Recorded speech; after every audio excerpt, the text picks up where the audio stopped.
आप जरा सोचिए, एक ईमानदार इंसान आलू खाता है तो ईमानदारी की गतिविधियां करता है, लेकिन बेईमान इंसान भी आलू खाएगा तो बेईमानी की गतिविधियां करेगा। आलू तो बेचारा एक ही है। हम अपने अंदर क्या डाल रहे हैं, हमारे अंदर का जो तंत्र है, सॉफ्टवेयर है, उसके अंदर हम जो चीज डालते हैं, जैसा तंत्र है वैसा ही परिणाम हमें मिलते हैं। जैसा तंत्र है वैसा ही परिणाम मिलते हैं। गौ माता घास खाती है, दूध देती है, दूध अमृत की तरह है, लेकिन उस अमृत तुल्य दूध को पीकर सांप जहर ही देता है। दूध में कोई कमी है? दूध ने कहा कि तुम अमृत मत दो, तुम जहर बनाओ। तंत्र कैसा है? सांप का तंत्र कैसा है? जो खाएगा विष बनाएगा। गौ माता का तंत्र कैसा है? जो भी खाएगी अमृत ही बनाएगी, वो दूध ही बनाएगी, चाहे चावल खाए, रोटी खाए और चाहे घास खाए। ये तंत्र कैसा है? देवी भागवत महापुराण ज्ञान गंगा में आने की जरूरत क्यों है? क्योंकि हम अपने तंत्र को, अपने सॉफ्टवेयर को बेहतर करें, सुधारने की कोशिश करें, जाने कि कैसे परिणाम, कब सुखद या कब दुखद परिणाम मिलेंगे, कब हमारी नर्क की यात्रा शुरू होगी, कब हमारी स्वर्ग की यात्रा शुरू होगी। ये समझने की जरूरत है हम अपने सॉफ्टवेयर में क्या चीजें डाल रहे हैं। जैसा देंगे वैसा ही परिणाम हमें मिलेगा। कई बार ये बात उठती है, हम कई बार सोचते हैं ना कि समाज में अगर बुरी बातें हो रही हैं और समाज में अगर बुराइयां होती हैं तो हम समाज को दोष देना शुरू कर देते हैं, लेकिन समाज बुरा नहीं है। लोग अच्छे होते हैं तो समाज अच्छा हो जाता है, लोग बुरे होते हैं तो समाज बुरा हो जाता है। नाहक ही समाज की शिकायत हम करते रहते हैं। कई बार शिकायत करते हैं कि कलयुग है ना, काल का युग है, भ्रष्ट युग है, यहां तो सब पाप ही पाप होना है, बुरा ही बुरा होना है। बेचारा कलयुग कहीं बैठा होगा, कहीं सुनता होगा तो माथा पीटता होगा कि मैं क्या करता हूं, बिना मतलब के मेरी शिकायत करते रहते हैं। कहां है ये कलयुग? कहां है सतयुग? कहां है द्वापर और त्रेता? हम लोग कभी सतयुग में तो नहीं रहे। आप में से कोई सतयुग में गया है? हाथ उठाकर बताएं, कोई सतयुग में है? कभी गए हैं? द्वापर त्रेता कभी नहीं, कोई भी नहीं। पता है क्या, आप सभी लोग सतयुग में रहे, सभी द्वापर त्रेता में भी रहे हो, और सिर्फ रहे नहीं हो, रोज रहते हो। रोज डेली आप सतयुग में रहते हो, द्वापर में, त्रेता में, कलयुग में रहते हो, लेकिन पता ही नहीं कि हम कब सतयुग में रह रहे हैं, कब द्वापर में, कब त्रेता में रह रहे हैं। सतयुग का मतलब क्या? मां आद्य भगवती से एक बार मैंने पूछा, मां क्या माजरा है इन युगों का? कौन, क्या है सतयुग, क्या है कलयुग, क्या है द्वापर, क्या है त्रेता, क्या है? कुछ बताइए तो। मां ने क्या कहा?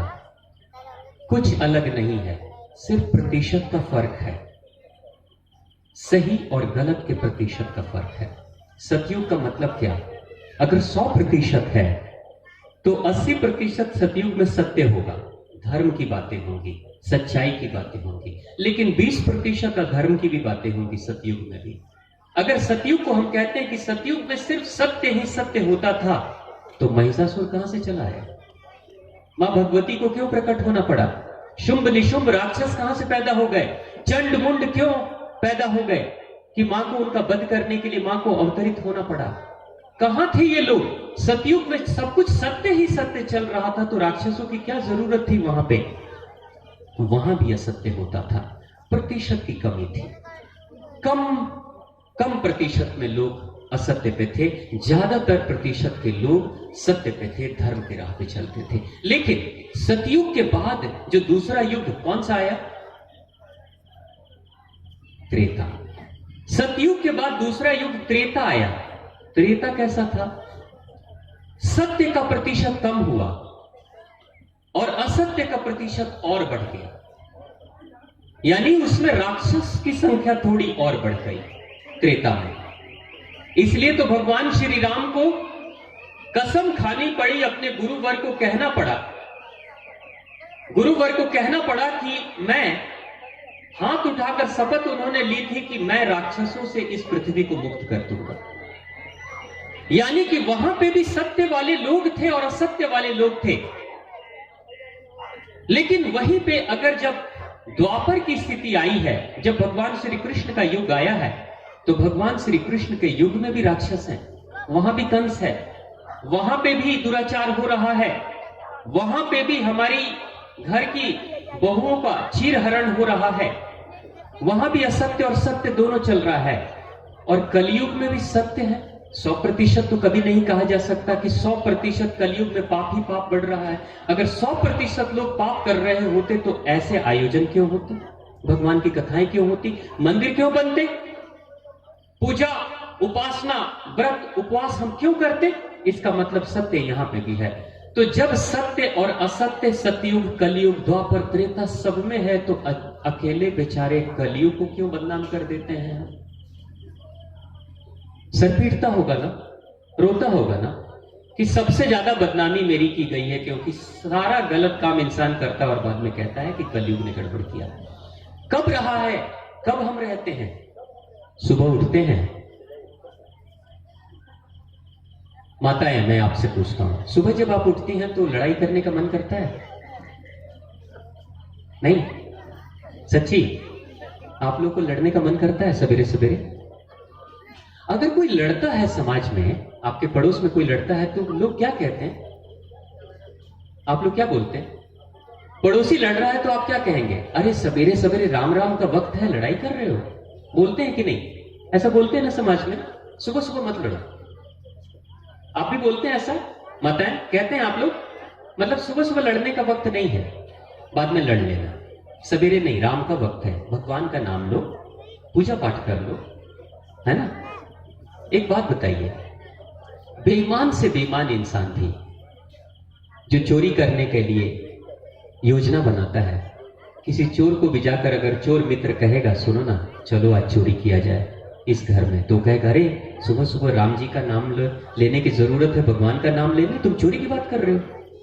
वो तो छोड़ो, वो आजकल हमारे समाज में वो एक बड़ी बड़ी बोतलें आती है ना, बड़ी सुंदर सुंदर कंपनियों की, माताओं को तो नहीं पता होगा, भाइयों को पता होगा, आप लोग को भी शायद कहीं नहीं पता हो, कई कई ब्रांड की बोतलें आती हैं जिसको पीने के बाद इंसान कभी नाली में पाया जाता है, तो कई सड़कों पे नाचता हुआ दिखाई देता है, कभी सुंदर सुंदर शब्द का उच्चारण करता है ना?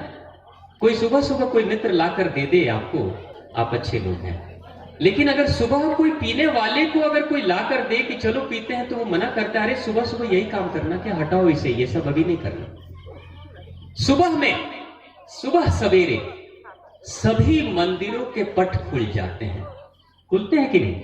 सारे दरवाजे मंदिर के खुल जाते हैं, भजन कीर्तन घंटी बजने की शुरुआत हो जाती है, शंखनाद होने लगता है, सारे पुजारी साधु संत सवेरे सवेरे पूजा करने लगते हैं, माता पिता घरों में बच्चों को कहते हैं बेटा उठो पढ़ाई करो, है ना? सारे अच्छे अच्छे काम, घर में जितनी गंदगी रहती है माताएं झाड़ू उठाती हैं, पूरे घर को साफ कर देती हैं।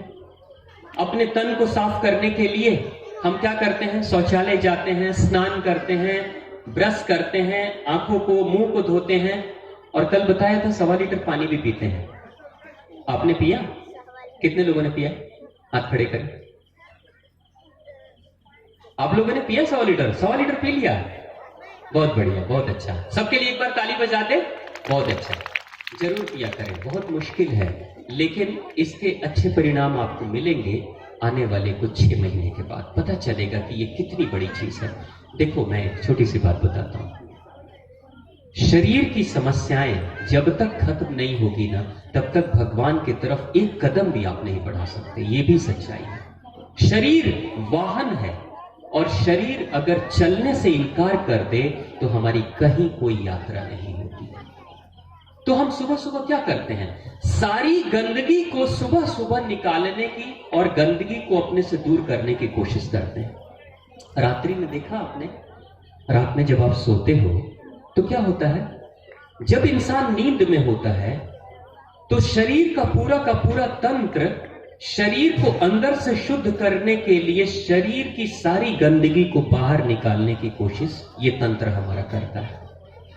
तभी तो आपने देखा होगा कि जब एक इंसान सोकर उठता है सुबह में, तो उसके आंखों से भी गंदगी निकलती है, उसके नाक से भी गंदगी, मुंह से भी गंदगी, कान से भी गंदगी, और शरीर में शौचालय जाते हैं तो भी गंदगी। यानी पूरे तंत्र को शुद्ध करने की कोशिश प्रकृति ने किया है। और सुबह सुबह सारी गंदगी को हटा दो। ये सुबह सुबह जो राम नाम का वक्त है, सुबह सुबह जो मंदिरों के पट खुल जाते हैं, भजन कीर्तन होते हैं, आपके मन में बुरे विचार नहीं आते हैं, भगवान का नाम आता है, वो सुबह सुबह कौन सा समय है? वही है सत्युग। सत्य की बातें चलती हैं। लड़ाई मत करो, सबसे प्रेम करो, सम्मान करो, मंदिर में जाओ, भजन कीर्तन करो, पूजा पाठ करो। चोरी करते हो फिर भी सुबह में मत करो, झूठ मत बोलो, किसी से लड़ाई मत करो। किसने सिखाया आपको? वो सुबह का सतयुग के समय में जब रहते हैं ना, तो सतयुग में स्वतः लोग ईमानदार हो जाते हैं, स्वतः लोग अच्छे हो जाते हैं। सुबह का ब्रह्म मुहूर्त का समय सतयुग का समय है ना? हमने भी देखा होगा। अब सुबह के बाद 8-9 बजे के बाद हम क्या करते हैं? योजनाएं बनाने लगते हैं। सतयुग में रहकर हम आगे के लिए योजना बनाते हैं, आज क्या करना है। जैसे छात्र स्कूल जाने की योजना बनाते हैं, व्यापारी व्यापार पे जाने के लिए, दुकानों पे जाने की योजना बनाते हैं, जो हमारे पुरुष हैं, जो हमारी माताएं हैं, जो काम करती हैं, वो स्कूल जाने की तैयारी करते हैं, वो अपने कार्यालय जाने की तैयारी करते हैं। यानी योजनाएं बनाते हैं, नियम बनाते हैं, आज क्या क्या करेंगे। भगवान श्री राम ने क्या किया था? सतयुग के बाद त्रेता युग में भगवान श्री राम को कहते हैं पुरुषोत्तम राम है, नियमों का पालन किया था, सारे नियमों को बनाया था कि बेहतर समाज कैसे हो। उन्हीं नियमों की बात हम सुबह के 8 बजे 9 बजे करते हैं ना, अपने अपने नियम बनाते हैं, आज दिन भर में ये काम करना है, ये प्लानिंग करती है। उस समय मन तभी शांत रहता है, ज्यादा नहीं, लेकिन थोड़ा थोड़ा विकार आने शुरू हो जाते हैं, क्योंकि नाश्ता वास्ता कर लेते हैं, चाय वाय पी लेते हैं। चाय आप लोग भी पीते हैं ना? बहुत बढ़िया करते हैं, बहुत अच्छा है। आपको पता है चाय पीने से क्या होता है? नहीं मालूम? एक प्रयोग करके देखना चाय के साथ में। 1 लीटर दूध को अगर आप फाड़ोगे या उसका खोआ बनाओगे तो कितना दूध से खोआ बनेगा? 1 लीटर दूध में लगभग 150-200 ग्राम, 200 ग्राम के आसपास। लेकिन चाय पत्ती थोड़ी सी डाल देना दूध में और खौला देना और फिर खोआ बनाना, तो अगर 1 लीटर दूध से 200 ग्राम छेना तैयार हो रहा है, तो चाय पत्ती को खौलाते ही वो छेना कम होकर 150 या 100 ग्राम पे चला आता है। ये चाय की गुणवत्ता है। चाय पत्ती क्या करती है? दूध की चिकनाई को मार डालती है। अब हम दूध के साथ चाय पीते हैं, तो चाय पत्ती हर चीज को सुखाती है, इसलिए जो इंसान चाय पी ले सुबह सुबह उसकी भूख मर जाती है, रात में चाय पी ले उसकी नींद उड़ जाती है। तो चाय इतनी अच्छी चीज है। हम क्या कर रहे हैं? अपने शरीर को चाय पिला पिला कर सुखा रहे हैं। तो सुबह सुबह हमने क्या किया? नाश्ता किया और उसके बाद से नियम कानून बनाया, तो 9-10 बजे तक नियम कानून चलता है, लेकिन धीरे धीरे अब विकार आने शुरू हो जाते हैं। 12 बजे के आसपास में, 12 बजे से लेके रात्रि के 5 बजे, शाम के 5 बजे के आसपास में इंसान जब व्यापार में दुकान पे बैठा होता है ना, देखता है कि कोई ग्राहक नहीं आ रहा है, कुछ मुनाफा आज नहीं हुआ, तो सोचता है अरे सुबह से नियम कानून पे चल रहा हूं, ईमानदारी पे चल रहा हूं, कोई मुनाफा नहीं हुआ, कुछ थोड़ा 3-5 कर लूं, आगे पीछे नाप तौल में थोड़ी गड़बड़ी कर लेता हूं, है ना। 1 किलो की जगह पे 900 ग्राम ही नाप लूंगा, क्या फर्क पड़ जाएगा, उसको थोड़ी पता चलेगा, है ना। तो क्या करता है इंसान? धीरे धीरे अब गड़बड़ी करना शुरू हो जाता है। वो कौन सा युग है? वही है द्वापर, वही है भगवान श्री कृष्ण का युग। यानी ज्यादा गड़बड़ियां होनी अब शुरू हो गई है, अब घर घर में लड़ाई शुरू हो गई है। सतयुग में राक्षस दूर रहते हैं, पाताल लोक में रहते हैं, और त्रेता में राक्षस जंगलों में रहते हैं। त्रेता में राक्षस जंगल में रहते हैं, द्वापर में राक्षस घरों में चले आते हैं, दुर्योधन और पांडव घर ही को लूटेंगे। और कलयुग में क्या हुआ? सीधा राक्षस अंदर ही आकर बैठ जाता है। रात्रि के वक्त क्या होता है? रात्रि के वक्त शराब के सारे अड्डे खुल जाते हैं, खुलते हैं ना। शराब के अड्डे सुबह में नहीं खुलेंगे, कोई ग्राहक ही नहीं जाएगा, क्योंकि सतयुग का समय चल रहा है, ग्राहक कहां से मिलेगा। जुआ के अड्डे सुबह में नहीं खुलेंगे, क्यों? क्योंकि कोई ग्राहक ही नहीं मिलेगा। वेश्यावृत्ति के अड्डे सुबह में नहीं खुलेंगे, क्यों? क्योंकि कोई ग्राहक ही नहीं मिलेगा, सब सतयुग में रह रहे हैं। लेकिन वही लोग शाम के वक्त में, रात्रि में जुए के अड्डे पे, जो मंदिरों में कतार लगा रहे हैं, बाद में जुए के अड्डे पे चले जाएंगे, शराब की भट्टियों पे चले जाएंगे, वेश्यावृत्ति पे चले जाएंगे। कहां से आए ये लोग? हमारा ही विकार है और हम ही धीरे धीरे सतयुग, त्रेता, द्वापर और फिर कलयुग में जा रहे हैं। हम ही मंदिर जाके पुण्य कमा रहे हैं और हम ही शराब पीकर जाकर गंगा फसाद भी कर रहे हैं। पिया तो हमने, खाया तो हमने, बेचारे नहा के हम कलयुग की क्यों शिकायत कर रहे हैं? क्या दोष है? निरंतर प्रत्येक इंसान, हम चारों युगों में निरंतर हम सभी रह रहे हैं। इसलिए आगे याद रखना, अगर देवी भागवत महापुराण के इस ज्ञान गंगा में आप प्रवेश करना चाहते हैं तो याद रखना, कभी ये इल्जाम मत लगाना कि कलयुग ने बुरा किया है। हमने बुरा किया है। अच्छा भी करने वाले हम हैं और बुरा भी करने वाले हम हैं। अच्छे युग को लाने वाले हम हैं और बुरे युग को भी लाने वाले हम हैं। बोलिए मां आदिशक्ति, मां भवानी की।